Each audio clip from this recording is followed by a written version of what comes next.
오늘 주실 말씀은 21장 1절에서 14절까지 말씀입니다.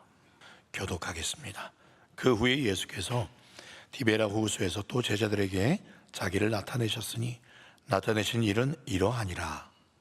시몬 베드로와 디두모라 하는 도마와 갈릴리 가나 사람 나다나엘과 세베대의 아들들과 또 다른 제자 둘이 함께 있더니 시몬 베드로가 나는 물고기 잡으러 가노라 하니 그들이 우리도 함께 가겠다 하고 나가서 배에 올랐으나 그날 밤에 아무것도 잡지 못하였더니 날이 새어갈 때에 예수께서 바닷가에 섰으나 제자들이 예수이신 줄 알지 못하는지라. 예수께서 이르시되 얘들아 너희에게 고기가 있느냐 대답하되 없나이다. 이르시되 그물을 배 오른편에 던지라. 그리하면 잡으리라 하시니 이에 던졌더니 물고기가 많아 그물을 들 수 없더라. 예수께서 사랑하시는 그 제자가 베드로에게 이르되 주님이시라 하니 시몬 베드로가 벗고 있다가 주님이라 하는 말을 듣고 겉옷을 두른 후에 바다로 뛰어내리더라. 다른 제자들은 육지에서 거리가 불과 한 50칸쯤 되므로 작은 배를 타고 물고기 든 그물을 끌고 와서 육지에 올라보니 숯불이 있는데 그 위에 생선이 놓였고 떡도 있더라. 예수께서 이르시되 지금 잡은 생선을 좀 가져오라 하시니 시몬 베드로가 올라가서 그물을 육지에 끌어올리니 가득히 찬 큰 물고기가 153마리라. 이같이 많으나 그물이 찢어지지 아니하였더라.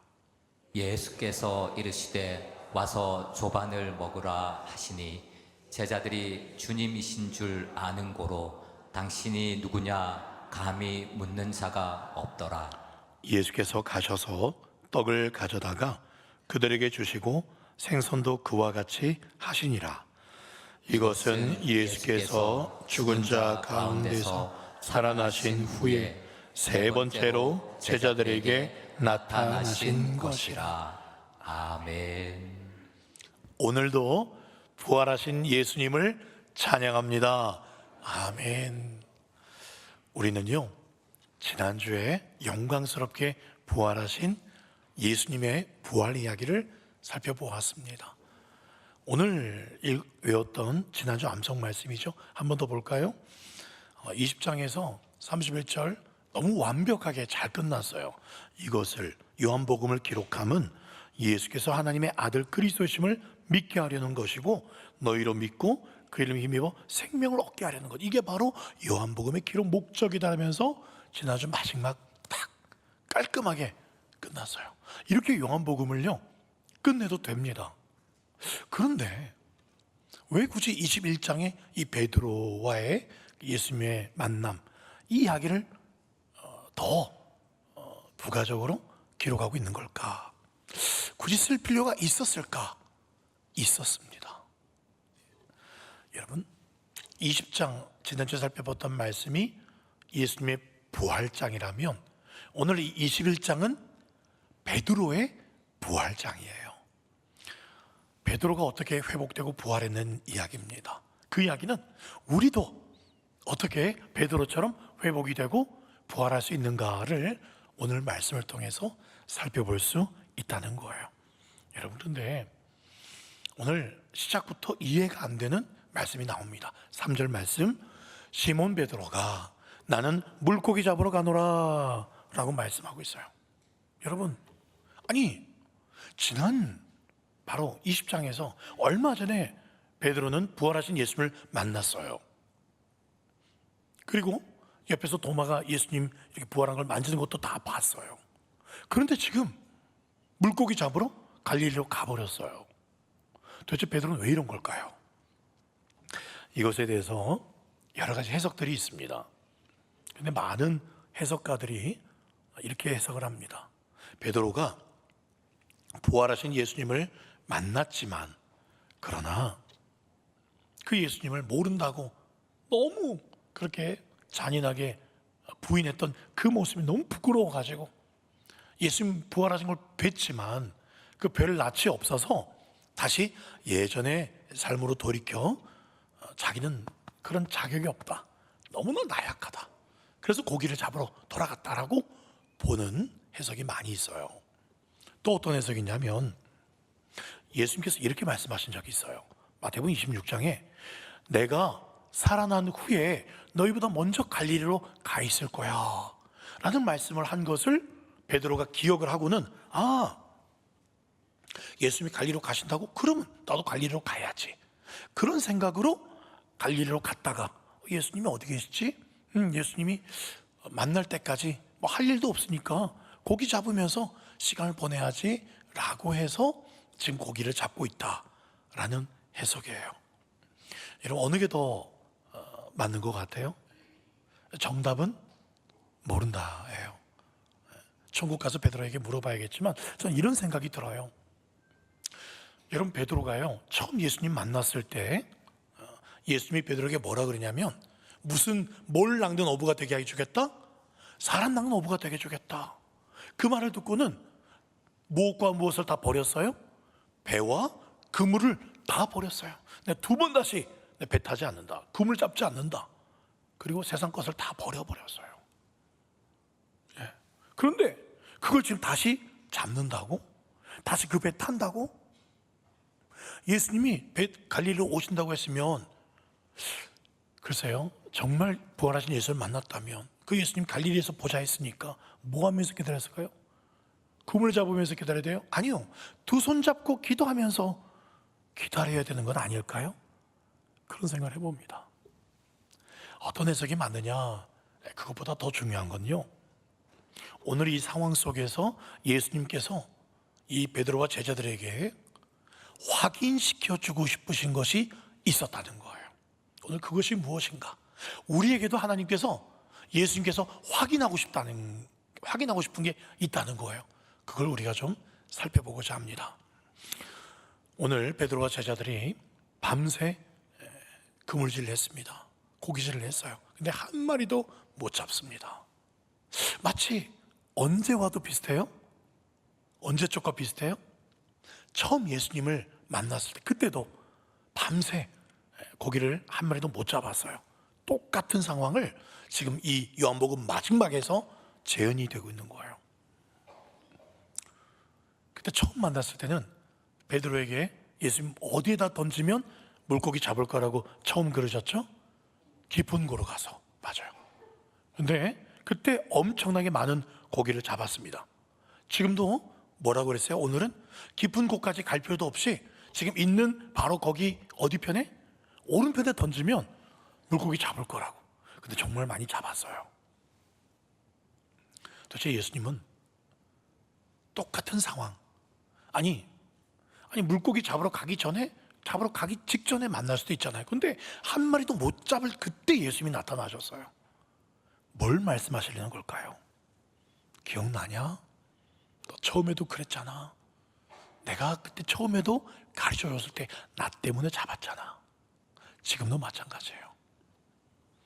너 혼자서 얼마든지 할 수 있다는 그 믿음을 깨뜨리시기 위해서 한 마리도 못 잡고 있어요. 이때 다시 예수님이 나타나신 거예요. 사실 이 디베랴 호수, 다른 말로 하면 갈릴리 호수 같은 뜻이에요. 평생 베드로가 그물질했던, 고기잡이했던 곳입니다. 손바닥 아니에요. 다른 말로 하면 이 손바닥 아니라는 것을 전문 용어로 베드로의 나우발입니다. 베드로의 나우발이에요. 네. 평생 거기서 고기 잡았습니다. 하나님, 예수님 굳이 안 도와주셔도 내 눈 감고도 고기 잡습니다 라는 곳이었어요. 그런데 한 마리도 못 잡습니다. 베드로 어떤 말씀이 떠올랐을까요? 요한복음 15장 5절 같이 읽어볼까요? 시작. 그렇구나. 이 말씀이 떠오른 거예요. 처음에도 그랬었지. 지금도 얼마 전에 내 힘으로 할 수 있을 줄 알았는데 이제 주님을 안 이상, 주님을 떠나서 나는 아무것도 할 수 없는 존재라는 것을 깨닫기 시작하는 거예요. 마찬가지예요, 여러분. 우리에게도 하나님께서 확인하고 싶은 게 그거예요. 우리가 하나님 앞에 얼마나 유능한지, 얼마나 구역장을 잘하는지, 찬양대를 잘하는지, 교사 뭘 잘하는지 여러분 그걸 확인받고 싶으신 게 아니에요. 나는 주님 없이는 아무것도 알 수 없는 존재입니다. 그거를 하나님은 우리가 깨닫기를 원하세요. 예수님 말씀하시죠. 6절 말씀에 이르시되 그물을 배 오른편에 던지라. 바로 옆에 있었어요. 물고기들이 배 오른편에 던지라. 그리하면 잡으리라. 그랬더니 물고기가 많아 그물을 들 수 없더라. 여러분 저 오른편, 어떤 분이 저 오른편이라는 단어를 보시면서 그거 봐라, 예수님도 좌파가 아니라 우파야. 여러분 그런 뜻입니까 저게 지금? 여러분 오른쪽이면 어떻고 왼쪽이면 어떻고 배 앞쪽이면 어떻고 배 뒤쪽이면 어떻습니까? 핵심이 뭐예요? 주님께서 말씀하시는 그곳에 말씀하신 대로 하면 된다는 거예요. 여러분 11절에도 이렇게 나옵니다. 시몬 베드로가 올라가서 그물을 육지에 끌어올리니까 가득히 찬 큰 물고기가 153마리라. 이같이 많으나 그물이 찢어지지 아니하였더라. 어제 제가 제 자녀와 함께 가정예배를 드리면서 이 말씀을 같이 한번 먼저 읽었어요. 근데 이 말씀이 있는데 저하고 제 아들하고 은혜를 받았어요. 정말 어떤 단어 때문에 정말 큰 은혜를 받았어요. 한번 띄워주세요. 11절 한번 더 띄워주세요. 계속 좀 놔주세요. 11절. 저 말씀에서요, 여러분 어떤 단어가 정말 은혜가 되십니까? 어떤 단어가? 말씀하셨더니 몇 마리 잡은 거예요? 153마리. 우와, 한 마리도 못 잡았는데 153마리. 그래서 어떤 분은 이 단어의 은혜를 받아가지고 자기가 사업하는데 볼펜에다가 153이라고 적기 시작했어요. 안 되던 사업이어서 볼펜 사업이. 근데 그게 70년대부터 지금까지 불티나게 팔립니다. 모나미 153 볼펜입니다. 여러분, 근데 저는 153마리의 은혜가 된 게 아니에요. 그게 진짜 신기해요. 하나님은. 제가 저 말씀을 수도 없이 읽었어요. 근데 어제 자녀와 함께 가정 예배 드리는데 저 말씀에서 한 단어가 정말 이 단어가 있었어? 이런 단어가 있었다고? 너무나 놀란 한 단어가 있어요. 너무 은혜를 받았어요. 그 단어가 뭔지 아세요? 뭘 것 같으세요, 여러분? 찢어지지 아니한지라. 그건 제 자녀가 은혜 받은 단어입니다. 저는 어떤 단어냐면 맞았어요. 큰이란 단어입니다. 여러분 잘 보세요. 물고기가 153마리인데요. 그냥 물고기가 아니에요. 조물애기 153마리. 조물애기라도 한 마리도 못 잡았으면 153마리 조물애기라도 얼마나 감사해요. 그런데 그냥 물고기가 아니라 어떤 물고기예요? 큰 물고기. 큰 물고기. 와, 정말 그런 큰 놈으로다가 153마리를 채우신 거예요. 할렐루야. 근데 제 자녀는 찢어지지 아니하는지라 거기 그 말을 하더라고요. 근데 그것도 정말 대단한 말씀이에요. 굳이 저 단어를 왜 썼을까? 그냥 잡았다고 끝낼 수 있는데 왜 찢어지지 않았다는 말을 썼을까요?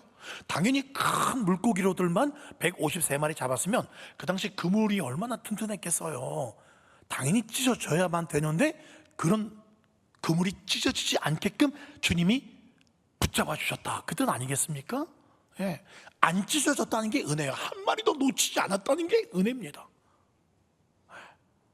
가정예배의 그 은혜의 능력이에요. 우리를 향한 주님의 은혜가 항상 어떤 은혜? 큰 은혜. 할렐루야. 별로 큰 은혜 아니던데요. 작은 여러분 돌이켜보면 그게 엄청나게 큰 은혜예요. 정말 하나님은 우리에게 항상 큰 것 주세요. 넘치도록 주십니다. 할렐루야. 아멘.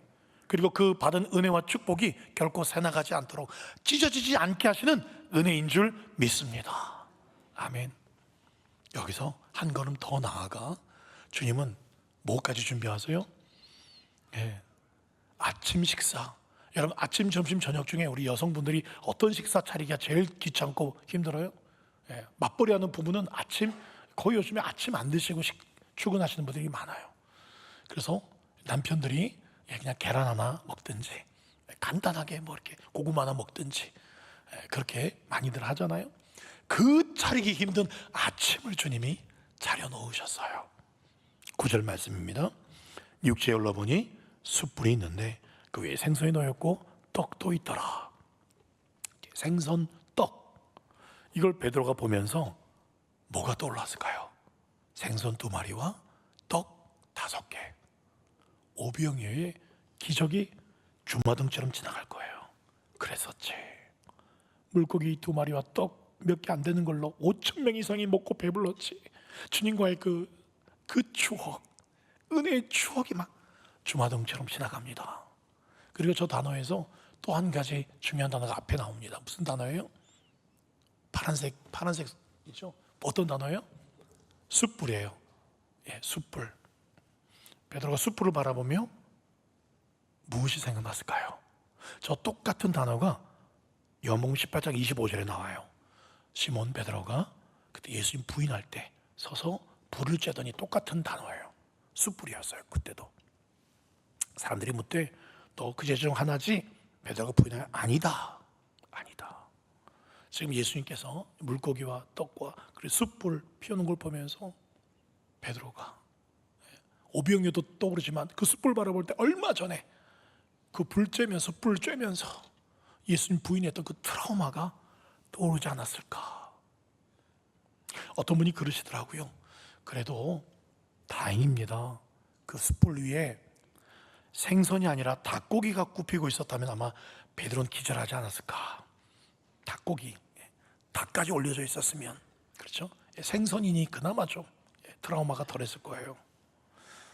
예수님 말씀하십니다. 21장 12절 예수께서 이르시되 와서 조반을 먹으라. 무슨 말이에요? 야, 밥 먹자. 밤새 고생했지? 야, 밥 먹자. 무슨 뜻입니까? 야, 한 끼 먹고, 야, 너희들 꼴 보기 싫으면 한 끼 먹고 가. 그런 뜻이 아니에요. 유대인들에게서 이 식탁이라는 개념은 가족이란 뜻입니다. 가족. 그래서 다윗이 시편 23편에 이렇게 말하잖아요. 5절 주께서 내 원수의 목전에서 내게 무엇을 차려주셨다? 예, 상, 영어 테이블이에요. 뭐 트로피란 뜻이 아니고요, 밥상이란 뜻이에요. 주님께서 나와 밥 먹는 관계. 그래서 하나님은 나의 가족이다. 그런 고백이에요. 다윗의 고백이. 지금 예수님이 제자들에게 그 말씀하시는 거예요. 너와 나는 끊을래야 끊을 수 없는 가족과 같은 관계야. 그렇게 지금 말씀하는 거예요. 이미 베드로와 제자들과 예수님 한번 끊어진 적이 있었어요. 그렇죠? 예수님 부인하고 모른다고 또 도망가고. 그런데 이제 끊어졌던 그 관계를 예수님이 다시 이 관계 속으로 들어와. 그렇게 말씀하시는 거예요. 다시 말해서 나는 너희를 다 용서했어. 나는 너희를 아직도 사랑해. 나는 절대 너희 포기 못해. 그런 뜻이 같이 밥 먹자. 그런 뜻이에요. 그러면 이런 생각을 해봅니다. 그럼 예수님하고 밥 한 번 먹으면 예전에 부인하고 도망가고 했던 것이 다 끝나는 겁니까? 관계가 그냥 딱 회복되는 거예요? 그 전에 예수님, 부활하신 예수님 만났어요? 도마는 예수님의 그 못자국 난데 손가락 허리에 넣어봤어요. 그렇게 만지고 넣어보면 예수님 모른다고 부인하고 도망갔던 게 이제 다 없던 일이 되는 겁니까? 예수님과 이제 우리 예수님 하나입니다. 밥 먹었으니까 이제 하나입니다. 이게 자동적으로 되는 거예요? 그렇지 않죠. 확인 작업이 필요합니다. 분명한. 그게 바로 제자들의 고백이에요. 그래서 예수님은 이제 베드로를 진심 어린 그 대화의 자리로 초청을 합니다. 밥 먹고 난 다음에 따뜻한 밥부터. 밥이 먹으니까 이제 마음이 열린, 한국 사람도 그렇죠. 먹어야 마음이 열리는 듯. 예수님의 사랑에 밥이 들어가니 이제 얼었던 마음이 녹기 시작합니다. 그리고 15절에 이렇게 예수님 묻습니다. 조반 먹은 후에 예수께서 시몬 베드로에게 이르시되 요한의 아들 시몬아, 네가 이 사람보다도 나를 더 아가페. 저 사랑은 아가페로 물은 거예요. 조건 없이 나를 사랑하느냐 하시니 이르되 주님 거랍니다. 내가 주님을 사랑하는 줄. 근데 이 베드로는 필레오라는 대답을 합니다. 친구 간의 우정 정도예요. 좋아한다.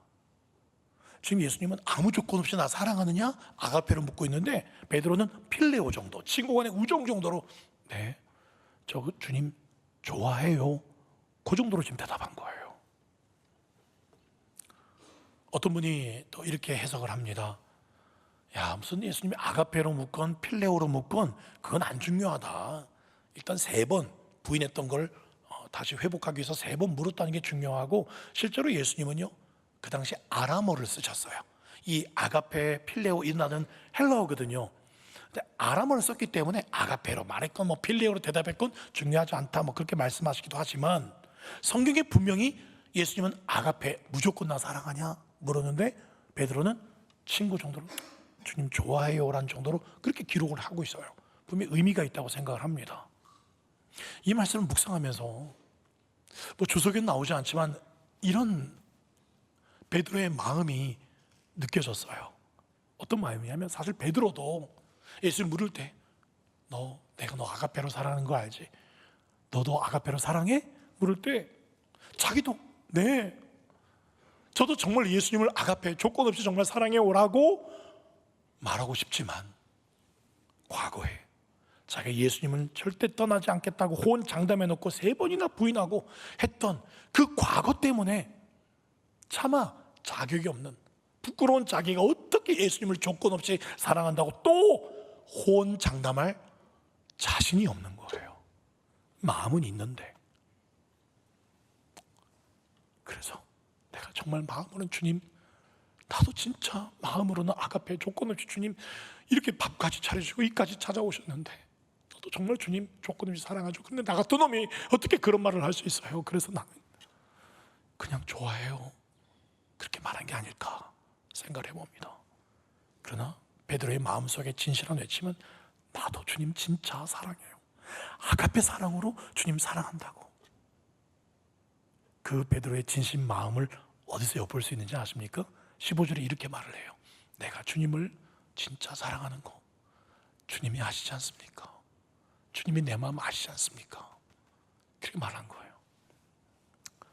여러분, 참 어떤 분은 참 성격이 집요한 분이 있으세요. 어떤 편집점자로 막 끝까지 막 이렇게 그러는 사람이 저였어요. 막 따지기 좋아하고 지기 싫어하고. 근데 저는 3발의 핍니다. 우리 주님에 비하면 우리 주님 정말 집요합니다. 잊지 마세요. 주님, 베드로가 주님 찾아온 게 아니에요. 지금 갈릴리까지 예수님이 베드로 찾아오셨어요. 자격이 없는 자에게 찾아오셨어요. 나 같은 건, 난 주님 볼 낯이 없어, 난 나 같은 놈이 어떻게 주님 만나, 그렇게 멀리 도망갔던 요나에게까지 찾아오셨어요. 어디까지? 요나가 깊은 바닷속에 들어갔을 때, 깊은 바닷속에 주님 보기 싫어서, 그 순종하기 싫어서 도망가다가 깊은 바닷속에 물고기 뱃속에 들어갔는데 그 물고기 뱃속까지 주님이 찾아오셨어요. 그 기도를 듣고 계셨어요. 그런 주님은 절대로 저와 여러분을 포기하지 않습니다. 그러니 여러분들도 포기하지 마십시오. 어떤 상황 가운데 좌절하지 마십시오.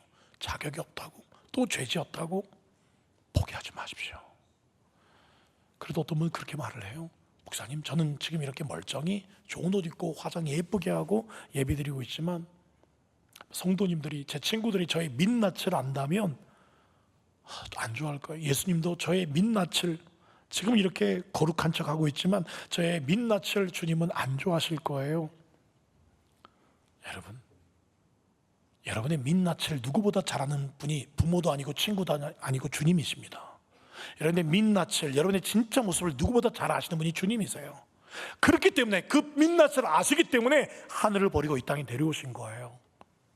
우리의 어떤 실패도, 우리의 어떤 연약함도, 우리의 어떤 죄와 우리의 어떤 형편이 없는 그런 모습 속에서도 하나님은 좌절을 시키지 못합니다. 우리의 실족함, 넘어짐, 그것은 어떤 것이라도 하나님이 우리를 사랑하시는 것을 막을 수가 없습니다. 복음이 뭐냐? 복음, 우리의 연약함, 또 실패, 넘어짐, 우리의 죄의 심각성을 폭로하는 것이 복음의 목적이 아니에요. 그건 시작이에요. 복음의 목적이 뭡니까? 그럼에도 불구하고 우리를 포기하지 않고 끝까지 사랑하시는 그 하나님을 보여주는 것이, 그게 바로 복음이에요. 끝까지 나는 너를 포기할 수 없다, 그게 복음이에요.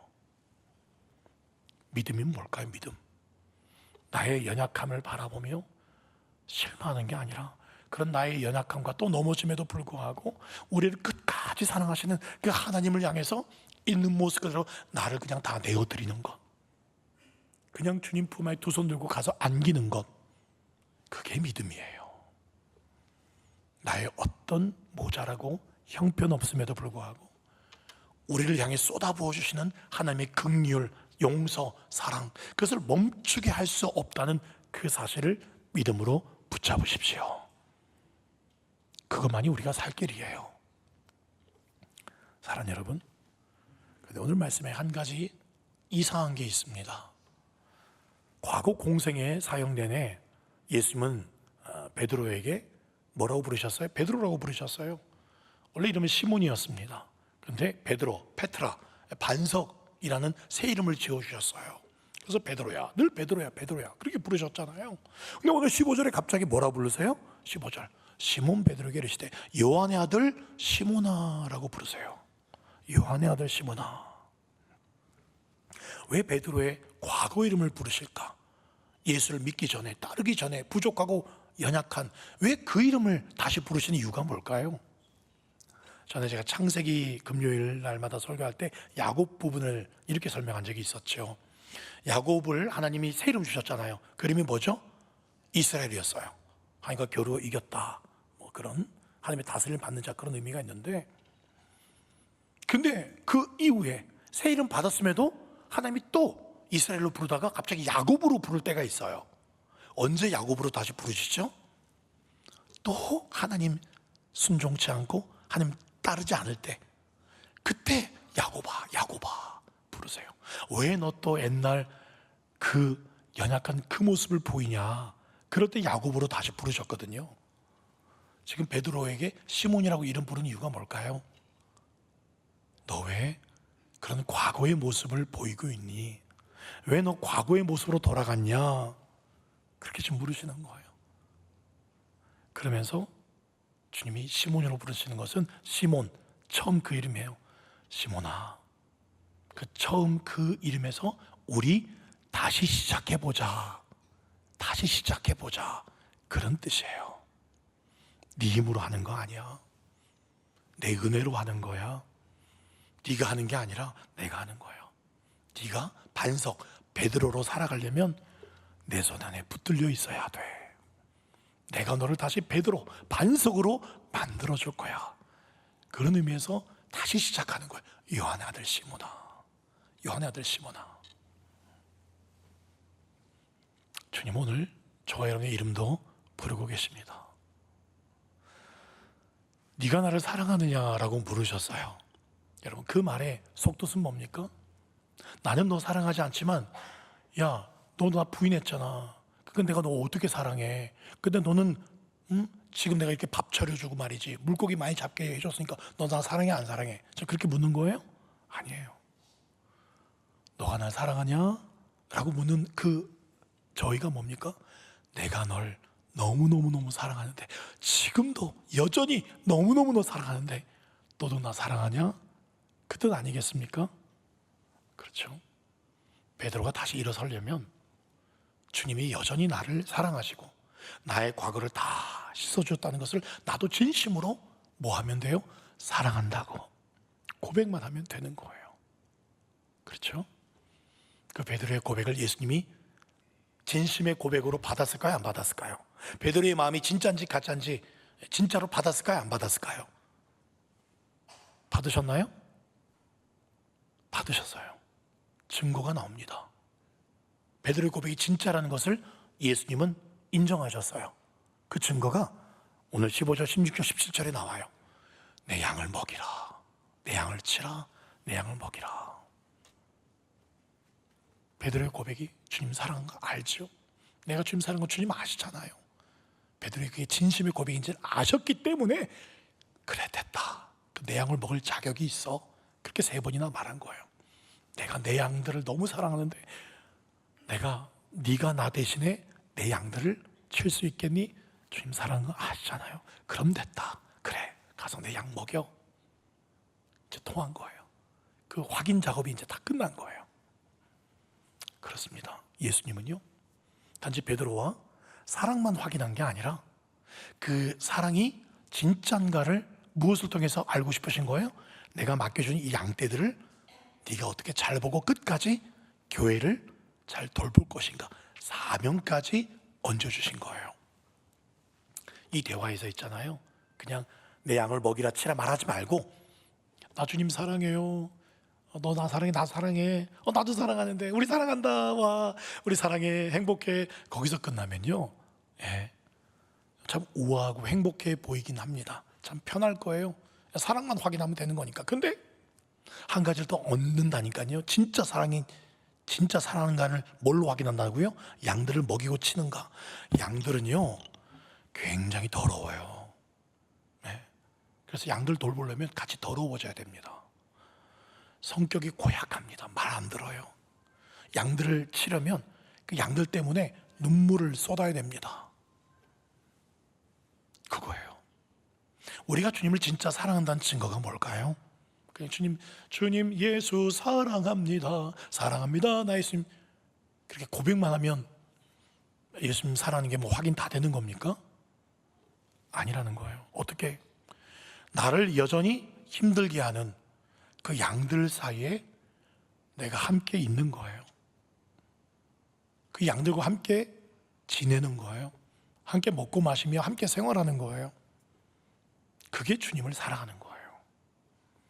나를 불편하게 하고 여전히 내게 상처 주는 그 사람, 그런 사람을 여전히 기도로 품어줄 수 있다면 그게 진짜 주님 사랑하는 거라는 거예요. 그래서 베드로가요, 양들을 쳐도 되겠다 예수님이 딱 보신 게 정말 그 말씀대로 지킵니다. 대표적인 사람이 누군지 아십니까? 초대교회 선교의 배신자가 있습니다. 선교하러 갔다가 아이고 힘들어라 나 몰라라 도망쳤던 누군지 아세요? 마가. 그 마가를 초대교회 때 안 품어줬어요. 바울도 저런 놈하고는 두 번 다시 못 간다, 다 튕길 때 물론 삼촌 바나바, 마가의 삼촌이었던 바나바는 품어줬지만 다들 손가락질하고 있었어요. 근데 그때 베드로가 이 마가를 품어줍니다. 베드로전서 5장 13절 시작.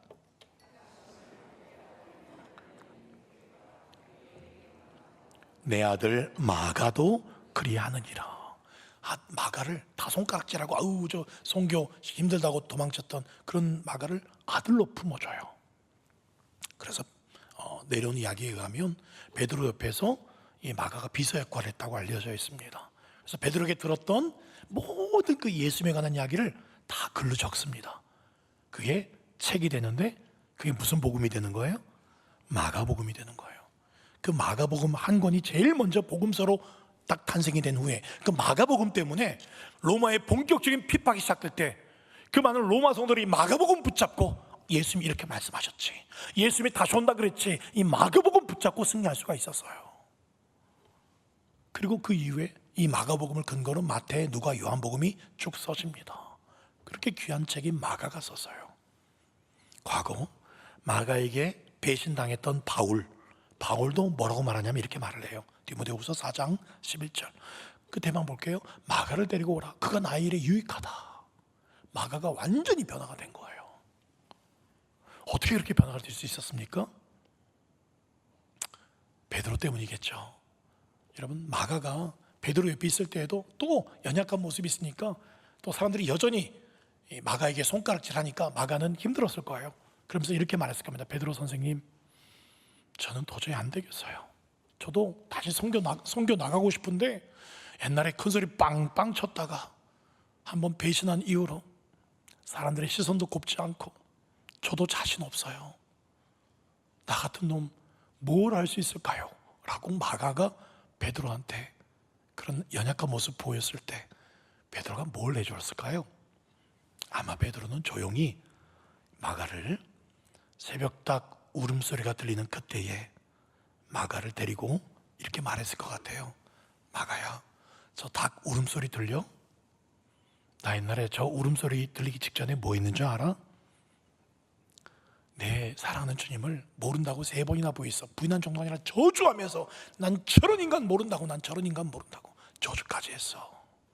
그런 나를 주님이 아침까지 잘해주시면서 네가 나 사랑하냐? 그러면 됐다. 그럼 됐다. 나를 다시 품어주셨어. 나를 포기하지 않으셨어. 그래서 내가 이렇게 왔어. 그 예수님이 나도 포기하지 않았는데, 너도 포기하지 않아. 나도 널 포기하지 않아. 할 수 있어. 여러분, 그래서 이 마가가 초대교회의 거목이 되고 마가복음을 쓸 수 있었습니다. 실패했던 이 베드로가 없이 이 마가가 탄생할 수 있었겠습니까? 그렇게 저도 여러분들을 위해서 기도합니다. 그리고 여러분들도 부족한 저를 위해서 기도해 주시며 서로 세워가는 그런 교회 되기를 축복합니다. 오늘 마지막 한 가지 이 말씀에서 조심해야 될 것만 말씀드리고 마치겠습니다. 이렇게 주님과 이제 사랑을 확인하고 이제 회복이 되었어요. 고백까지 했으니까. 그럼 이렇게 훈훈하게 마무리되면 얼마나 좋겠어요. 그런데 이렇게 은혜 받은 베드로가 예수님으로부터 이상한 소리 듣습니다. 18절, 내가 진실로 진실로 내게 이르노니 이제 베드로야, 네가 젊어서는 스스로 띠띠고 네가 원하는 곳으로 다녔지만 이제 늙어서는 네 발을 벌리면 남이, 성령님이 내게 띠띠우고 원하지 않는 곳으로 네가 매맞고 순교하는 그 자리까지도 데려갈 수 있어 라는 말씀으로 들리기 시작합니다. 베드로가 두려워지기 시작했어요. 그래서 20절에 베드로가 이렇게 묻습니다. 베드로가 돌이켜 예수께서 사랑하시는 그 제자 요한이 따른 것을 보면서 이렇게 묻죠. 주님, 그러면 이 요한은 어떻게 될까요? 이 요한은 어떻게 될까요? 베드로 생각에 나는 내가 원하지 않은 것으로 성령께서 인도하시다 보면 순교도 할 수 있겠는데 근데 요한은 특별히 예수님 아끼는 것 같아. 옛날부터 그랬고, 그리고 요한은 끝까지 예수님 십자가 밑에까지 서 있었거든요. 그러니까 비교가 되는 거예요, 베드로가. 요한은 더 많이 주님이 사랑하셔서 고생 안 시키고 더 많이 축복해 줄 것 같아. 그래서 이 사람은 그럼 어떻게 돼요? 갑자기 이 얘기하는 거예요. 그래서 지금 훈훈한 분위기 속에 예수님이 갑자기 책망조로 베드로에게 이렇게 말합니다. 22절 시작. 할지라도 내게 무슨 상관이냐, 너는 나를 따르라 하시더라. 은혜 받은 베드로의 문제가 뭡니까? 끝까지 예수님만 바라보지 못하고 자꾸 주위를 둘러보는 거예요. 저 사람 주님이 더 사랑하는 것 같아. 왜 저 사람은 나 똑같이 예수님, 저 사람은 왜 더 하나님이 축복해 주시지? 왜 더 잘 되지? 왜 다 좋아하지? 여러분, 베드로가 지금 그러고 있는 거예요. 그게 은근히 신경 쓰였어요, 베드로가. 여러분, 예수님만 바라보지 못하고 세상 바라보고 사람 바라보면 시험에 듭니다. 여러분, 남과 비교하지 마십시오. 저 설교 준비하면서 저도 제 목사지만 다른 목사들을 많이 비교해 봤어요. 다른 교회들도 막 비교해 봤어요. 근데 주님께서 제게 분명히 말씀 주셨어요. 다 설명할 수 없어서 그냥 말씀드리지 않겠습니다만, 정말 내 안에 예수님이 계시면, 내 안에 예수님이 계시면 그 좋으신 예수님 때문에 내가 가장 좋은 교회에 있는 거구나. 주님이 가장 크시기 때문에 크신 주님이 나와 함께 하시면 지금 내가 가장 큰 교회에서 사역하는구나. 정말 우리 교회는 제 친구들이 다 부러워요. 그만큼 좋고 정말 규모도 크고 너무 좋은 교회입니다. 근데 얼마든지 저도 그렇고 여러분도 그렇고 막 비교하려는 마음이 들 수 있어요. 왜 저기는 더 잘 되고 더 이렇게 하지? 여러분, 아니라니까요. 예수님이 내 안에 계시면, 좋으신 예수님이 내 안에 계시면 지금 내 상황이 가장 좋은 줄 믿습니다. 그 상황 가운데 주님이 함께 계시기 때문에 이게 가장 좋은 거예요. 가장 하나님께서 가장 좋게 하시는 거예요. 가장 부유하신 주님이 나와 계시다면 내가 누구보다도 부자예요. 아멘. 내가 누구보다 부자예요. 누구보다 가장 행복하신 복되신 주님이 나와 함께 하시면 지금 내 상황이 가장 누구보다도 복된 상황인 줄 믿습니다. 비교하지 마세요. 내가 예수님 안에, 예수님의 교회 안에, 난 항상 주님의 교회 안에 있다. 저는 그 생각하고 있어요. 갈릴리 교회 안에 있지만 난 항상 주님의 교회 안에 있다. 누구도 부럽지 않고 난 주님의 교회 안에 있기 때문에 가장 좋은 교회 안에 있다. 여러분, 그렇게 생각하셔야 됩니다. 실제고요. 십자가만 자랑하십시오. 이 세상에 나를 위한 십자가보다 더 크고 더 위대하고 더 좋은 것은 없는 줄 믿습니다. 말씀을 맺겠습니다. 예수님의 소원은 오늘 거창하지 않습니다. 우리 보고 좀 헌금 좀 많이 해라, 좀 죽도록 좀 충성해라, 그런 말씀 하나도 안 나와요. 너 정말 나 사랑하냐? 사랑하냐? 내가 좋냐? 나 하나면 충분하냐? 오늘 그거 묻고 있어요. 참 신기합니다. 참 재밌기도 해요. 아니, 그 위대하신 높고 높으신 주님께서, 만왕의 왕 되신 주님께서 이 낮고 낮은 자리에 오신 이유는 딱 하나. 너 나 사랑하냐? 사랑한다, 그 한마디 듣고 싶으신 거예요. 거기서부터 우리의 회복이 시작이 되고, 거기서부터 우리의 진짜 사역이 시작이 되는 거예요. 그 주님 앞에, 주님, 내 정말 베드로처럼 자격 없지만 내 마음 주님 아시죠? 내가 또 넘어지고 주님 앞에 잘한 것 없지만, 뭐 예물 생활도 잘 못하고 기도도 좀 잘 못하고 여전히 부족한 게 너무 많지만 내 마음 아시지요? 그래, 알아. 그래, 그러면 한번 다시 한번 해보자. 내 양들을 먹여줄래? 내 구역원들 참 잘 돌봐줄래?